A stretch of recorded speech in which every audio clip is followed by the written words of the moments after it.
जय गुरुदेव।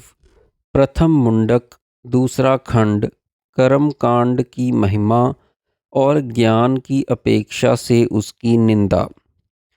यह सत्य है कि ऋषियों ने वेद के मंत्रों में कर्म कांड देखा और उन्होंने ऋक, यजुर और साम वेदों के आधार पर अनेक प्रकार से उसका विस्तार किया। इसलिए उसका नियम सहित सत्य संकल्प होकर आचरण करना चाहिए, क्योंकि वह तुमको पुण्य लोकों का मार्ग दिखाता है।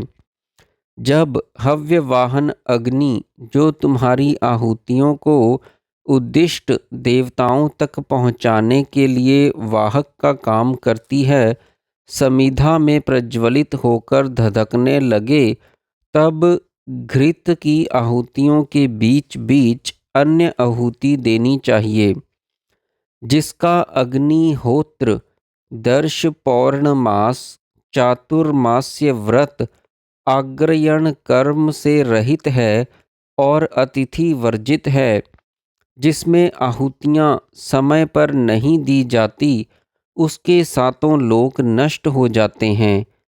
काली, कराली अर्थात तेज, मनोजवा अर्थात मन की तरह चंचल, सुलोहिता अर्थात बहुत लाल, सुधूम्र वर्णा धुएं के रंग वाली, सफुलिंगिनी चिंगारियों से युक्त एवं विश्व रुचि सबको अच्छी लगने वाली प्रज्वलित अग्नि की ये 7 प्रकार की जिह्वाएं हैं।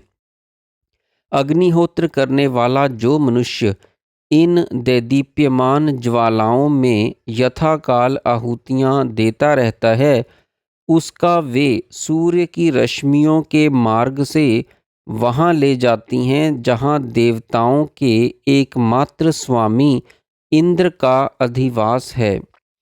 सूर्य की रश्मियों के मार्ग से यजमान को ले जाती हुई वे तेजोमय आहुतियाँ प्रिय वचनों से उसका अभिवादन और अर्चन करती हुई कहती हैं, आओ आओ, यह तुम्हारे सुकृत और पुण्य से मिलने वाला ब्रह्मलोक है। परंतु वास्तव में वह स्वर्ग है, ना कि ब्रह्मलोक।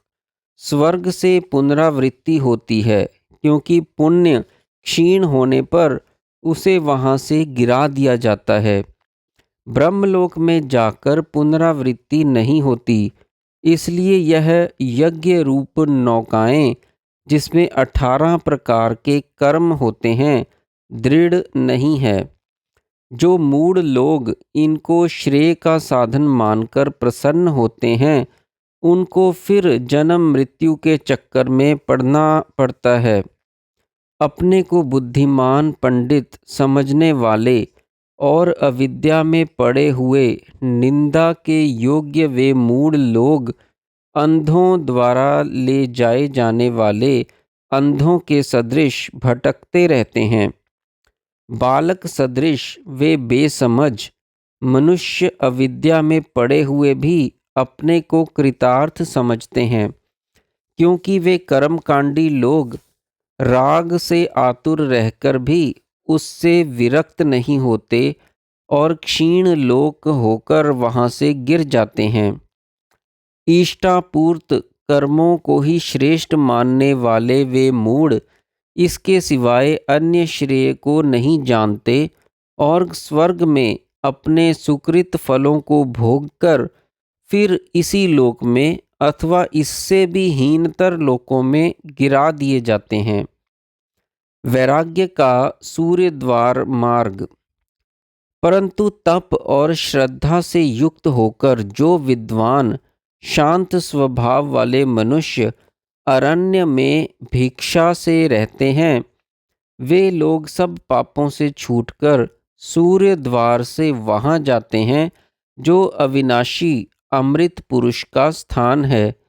इसलिए कर्मों से मिलने वाले लोकों की परीक्षा करके ब्राह्मण को चाहिए कि उनसे विरक्त हो जाए।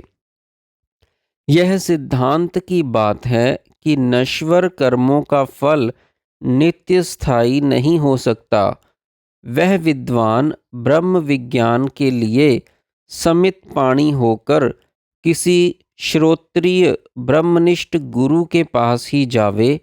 वह गुरु उस विद्वान को, जो शम दम आदि षट संपत्ति युक्त और अच्छी प्रकार शांत चित्त है, उस ब्रह्म विद्या का तत्वतः उपदेश करेगा, जिससे उसे अक्षर ब्रह्म सत्य पुरुष की प्राप्ति होती है। जय गुरुदेव।